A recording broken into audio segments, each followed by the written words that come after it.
next storyteller, Sheila McCurdy. She's been sailing since she was 3 months old. Now she has sailed over 125,000 offshore miles in all kinds of boats. She's had her share of trophies and awards, including finishing second overall twice in the Newport Bermuda Race. Sheila received the 2018 National Women's Sailing Association Boat US Leadership in Women's Sailing Award. Welcome, Sheila. All right. There was a year in my life when many friends were congratulating me, and I honestly had to ask, what for? I turned 41 that year, so an age anniversary wasn't the reason. But Dave and I had announced we were getting married after being together for 7 years. And I had been one of 3 women accepted into the Cruising Club of America for the first time in their 72-year history.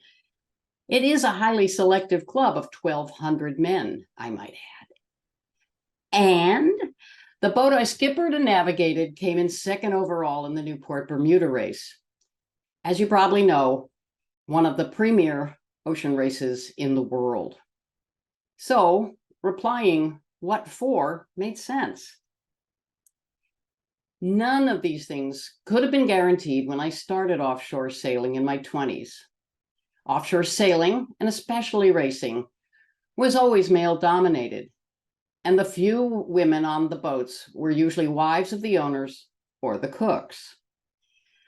I broke into the sport with the help of my father, Jim McCurdy, the well-known yacht designer, but even after sailing transatlantic 3 times and racing a Fastnet race and a Bermuda race right out of college, it was an uphill effort to get on more boats. Nevertheless, I found a way to sail with great people who taught me well. When Dad built the 38-foot Selkie, my 2 brothers and I raced with him. And when he turned 70, he stepped aside from ocean racing and asked me to skipper his boat in the 1992 Bermuda race. We finished respectfully in the middle of our class. It was a challenging race in which I rebuilt the steering system underway.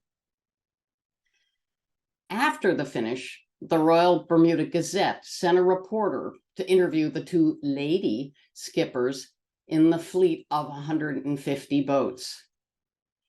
She was not from the sports section, mind you, but from the lifestyle page. Among her probing questions about racing a small boat at sea was, did you pack anything special for this race? I was about to say tampons, but then thought better of it. Then came 1994. My crew were my brothers, my fiancé, and 3 guys who were like brothers. Admittedly, the conditions that year favored small boats. Light wind hobbled the bigger, faster boats out ahead, but kept the boats like Selkie and her class moving along nicely. And Selkie caught a very favorable meander of the Gulf Stream, which pulled us toward Bermuda at a good clip over many hours. This was before fleet tracking, so we had no idea where anybody else was. And then we fell into a big, windless, glassy hole in the dead of night, 60 miles from the finish, and right next to a highly competitive boat in our class.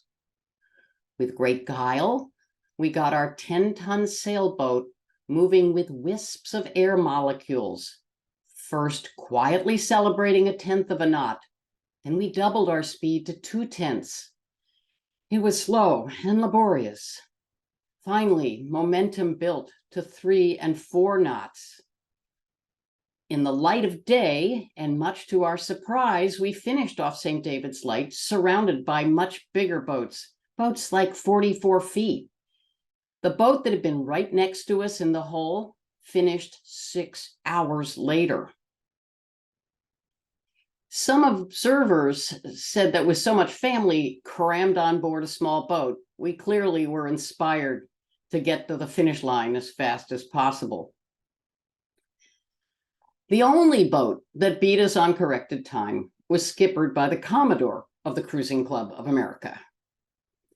And so I was complimented for proper decorum by not beating the head of the club in my first 2 weeks as a member.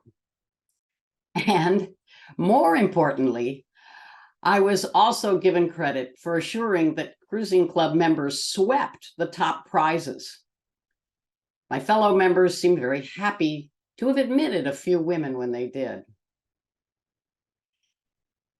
Let me add a short epilogue.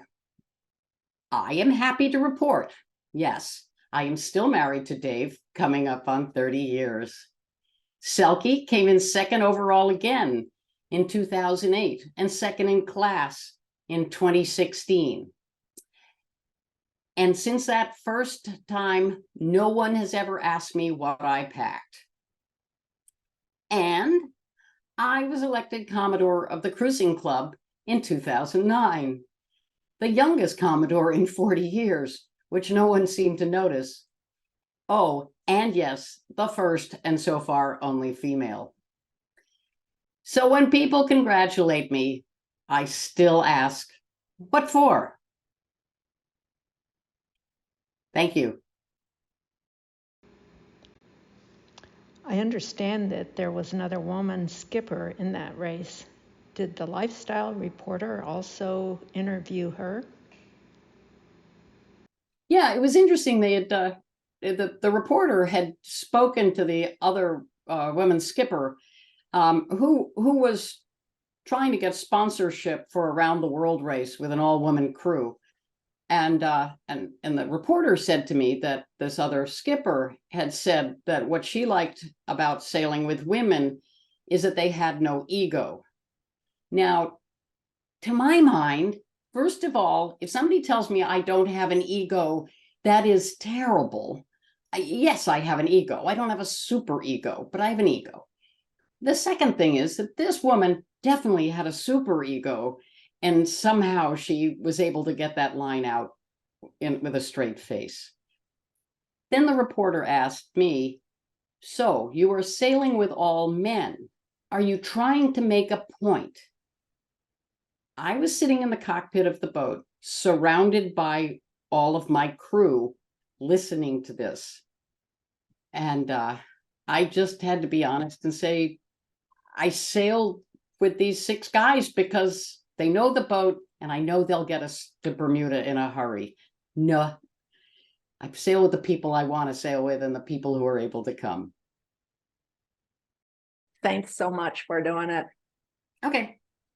Happy to. Bye.